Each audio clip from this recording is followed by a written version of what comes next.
हमारे चैनल को सब्सक्राइब भी जरूर करें ताकि हम और भी घटनाएं लेकर आए तो सब्सक्राइब जरूर करें। तो हेडफोन लगा लीजिए क्योंकि वक्त हो रहा है डरने का। ये घटना किसी किताब की कहानी नहीं है, यह मेरे गांव से जुड़ी हुई है और इसे आज भी गांव के लोग याद करके डर जाते हैं। मेरा गांव बहुत पुराना है और चारों तरफ घना जंगल है। मोबाइल नेटवर्क आज भी ठीक से नहीं आता और सूरज ढलते ही पूरा इलाका सन्नाटे में डूब जाता है। गांव के बाहर एक पुरानी मिट्टी की सड़क है जो सीधे जंगल के अंदर चली जाती है। उसी सड़क के किनारे कुछ टूटे हुए घर हैं जिनमें सालों से कोई नहीं रहता। कहा जाता है कि वहां रहने वाला एक पूरा परिवार एक ही रात में मर गया था, लेकिन किसी को असली वजह कभी पता नहीं चली। मैं उस समय छोटा था, लेकिन जो देखा वह आज भी दिमाग में जिंदा है। उस साल बरसात बहुत ज्यादा हुई थी और लगभग हर रात अजीब आवाजें सुनाई देने लगी थी। कभी किसी के छत पर चलने की आवाज आती, कभी कोई दरवाजे पर खड़ा होकर नाम लेकर बुलाता था, लेकिन जब दरवाजा खोला जाता तो बाहर कोई नहीं होता था। गांव के लोग इसे जंगल की आवाज मानकर चुप रहते थे, लेकिन एक रात कुछ ऐसा हुआ जिसने पूरे गांव को हिला दिया। उस रात गांव का एक आदमी जो खेतों की रखवाली करता था देर रात तक वापस नहीं लौटा। सुबह उसका शव उन्हीं टूटे घरों के पास मिला। उसका चेहरा ऐसा था जैसे उसने मरने से पहले कोई बहुत भयानक चीज देखी हो। उसकी आंखें खुली थी और मुंह आधा खुला हुआ था, जैसे वह कुछ कहना चाहता हो लेकिन कह नहीं पाया। इसके बाद गांव में डर बैठ गया। लोग बच्चों को अकेला बाहर नहीं भेजते थे और शाम होते ही घरों में बंद हो जाते थे। कुछ दिनों बाद गांव की एक औरत ने बताया कि उसने रात में अपने आंगन में किसी को खड़ा देखा जो बिल्कुल उसके पति जैसा दिख रहा था, लेकिन उसका पति तो उस समय शहर गया हुआ था। जब उसने आवाज दी तो वह परछाई मुस्कुराई और धीरे धीरे अंधेरे में गायब हो गई। उसी रात उस औरत का बेटा बुखार में तपने लगा और लगातार एक ही बात बोलता रहा कि बाहर कोई खड़ा है जो मुझे बुला रहा है। अगले दिन वह बच्चा मर गया बिना किसी बीमारी के निशान के। इसके बाद घटनाएं तेज हो गई। रात को किसी के छत से कुछ गिरने की आवाज आती, कोई खिड़की पर नाखून घसीटता, कोई कान के पास आकर सांस लेता महसूस होता, लेकिन जब देखा जाता तो कुछ नहीं दिखता। गांव के बुजुर्गों ने बताया कि जिस जगह गांव बसा है वहां बहुत पहले एक तांत्रिक रहता था जिसने गलत साधना की थी और मरने के बाद उसकी आत्मा यही रह गई है जो गांव वालों की कमजोरियों को पहचानती है और उन्हीं के रूप में दिखाई देती है। एक रात मुझे खुद यह महसूस हुआ। मैं सो रहा था, तभी मुझे लगा कोई मेरे पास बैठा है। सांस बहुत ठंडी थी और कान के पास कोई मेरा नाम फुसफुसा रहा था। मैं डर के मारे आंख नहीं खोल पाया, लेकिन दिल इतनी तेज धड़क रहा था कि लगा बाहर निकल आएगा। तभी मुझे अपने पैर के पास किसी का हाथ महसूस हुआ। वह हाथ बिल्कुल ठंडा था जैसे बरसों से पानी में पड़ा हो। मैं चीख नहीं सका, शरीर हिल नहीं पा रहा था। तभी वह फुसफुसाहट हंसी में बदल गई और अचानक सब शांत हो गया। सुबह जब उठा तो मेरे पैर पर नीले निशान थे जैसे किसी ने बहुत जोर से पकड़ा हो। उस दिन के बाद गांव में कोई भी यह कहने की हिम्मत नहीं करता था कि यह सब झूठ है, क्योंकि लगभग हर घर में किसी न किसी ने कुछ न कुछ देखा या महसूस किया था। उस घटना के बाद गांव में जैसे कोई अदृश्य साया फैल गया था। हर सुबह किसी न किसी घर से रोने की आवाज आती, कभी किसी के जानवर मर जाते, कभी किसी के घर में रखा अनाज सड़ जाता और सबसे डरावनी बात यह थी कि रात के समय लोग अपने ही घर वालों को पहचान नहीं पाते थे। कई बार ऐसा हुआ कि कोई आदमी अपनी पत्नी की आवाज सुनकर दरवाजा खोलता और सामने वही खड़ी होती, लेकिन उसका चेहरा अजीब तरह से खींचा हुआ होता, आंखें बिना पलक झपकाए सीधे देखती रहती और जैसे ही आदमी डरकर पीछे हटता वह आकृति अचानक गायब हो जाती। उसी रात उसी आदमी को तेज बुखार चढ़ जाता और कई दिनों तक वह बड़बड़ाता रहता कि वह मुझे बुला रही है। धीरे धीरे गांव में यह बात फैलने लगी कि जो भी उस परछाई की आंखों में आंख डालकर देख लेता है उसकी आत्मा कमजोर हो जाती है और वही चीज उसे धीरे धीरे अंदर से खा जाती है। एक रात गांव के मंदिर में घंटे अपने आप बजने लगे जबकि वहां कोई नहीं था। लोग दौड़कर पहुंचे तो देखा कि मंदिर के फर्श पर गीले पैरों के निशान हैं जो सीधे मूर्ति के सामने जाकर रुक जाते हैं। उसी रात गांव के सबसे बुजुर्ग आदमी ने सबको बुलाकर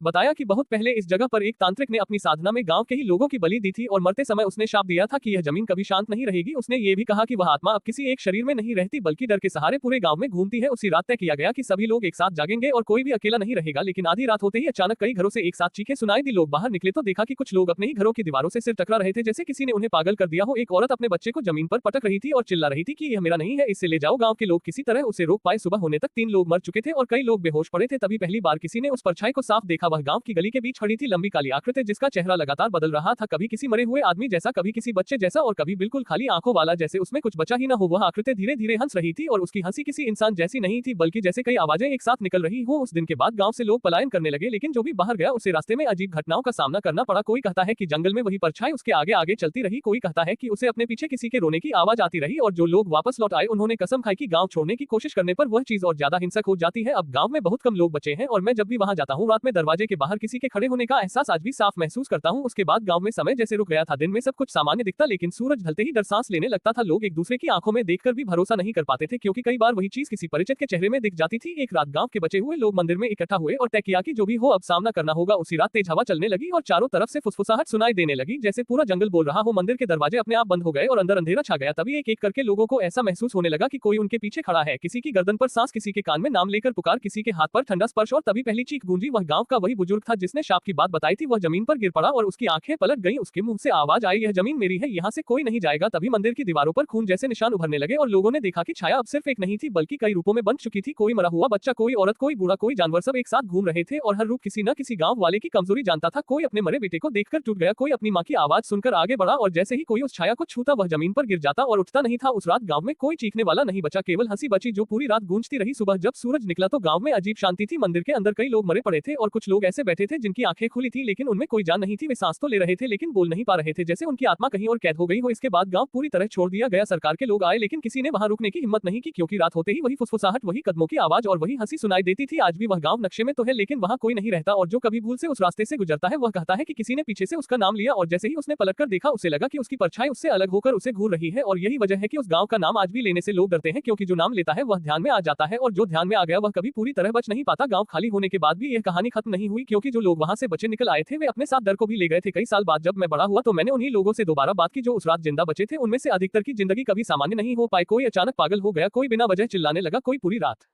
जागकर दीवारों को घूरता रहता था। एक आदमी जो उस मंदिर में मौजूद था उसने बताया कि उस रात उसने सिर्फ परछाइयां नहीं देखी बल्कि जमीन के नीचे से किसी के रेंगने की आवाज सुनी थी, जैसे सैकड़ों हाथ मिट्टी के अंदर चल रहे हो। उसने कहा कि जब उसने नीचे देखा तो फर्श उभर रही थी, जैसे कुछ बाहर आना चाहता हो, और तभी उसे समझ आया कि वह आत्मा अकेली नहीं थी बल्कि उस जमीन में बहुत सारी अधूरी आत्माएं दबी हुई थी, जिन्हें सालों पहले उसी तांत्रिक ने अपनी साधना में मार दिया था, और वह सभी आत्माएं अब एक साथ जाग चुकी थी। कुछ समय बाद सरकार ने उस गांव की जमीन किसी कंपनी को बेच दी और वहां काम शुरू हुआ, लेकिन पहले ही हफ्ते में मजदूरों के साथ अजीब घटनाएं होने लगी। कोई रात में गायब हो गया, कोई खुद ही आग में कूद गया, और एक मजदूर ने मरने से पहले कहा कि उसे मिट्टी के अंदर से किसी ने पकड़ लिया था। काम तुरंत बंद कर दिया गया और उस जगह को सील कर दिया गया। आज भी वहां एक बोर्ड लगा है जिस पर खतरे की चेतावनी लिखी है, लेकिन असली खतरे के बारे में कोई नहीं जानता। जो लोग उस इलाके के पास से गुजरते हैं वे कहते हैं कि रात को वहां से धीमी आवाज में मंत्र पढ़ने की ध्वनि आती है और कई बार ऐसा लगता है जैसे कोई जमीन के नीचे से बाहर निकलने की कोशिश कर रहा हो। सबसे डरावनी बात यह है कि कुछ साल पहले मैंने खुद सपने में उस गांव को देखा। मैंने देखा कि वही काली छाया मेरे सामने खड़ी है और उसने मुझसे कहा, तुमने कहानी आगे बढ़ाई है, अब मेरी बारी है। जब मेरी आंख खुली तो मेरे कमरे की दीवार पर गीले हाथों के निशान थे, और तभी मुझे समझ आया कि कुछ कहानियां सिर्फ सुनाने के लिए नहीं होती, क्योंकि जब उन्हें बार बार याद किया जाता है तो वे फिर से जाग जाती हैं। और शायद यही वजह है कि आज भी उस गांव के आसपास रहने वाले लोग कहते हैं कि वहां से गुजरते समय अगर अचानक हवा ठंडी हो जाए और किसी अनजान आवाज में आपका नाम सुनाई दे तो कभी पीछे मत मुड़ना, क्योंकि जो पीछे है वह अब सिर्फ गांव तक सीमित नहीं रहा।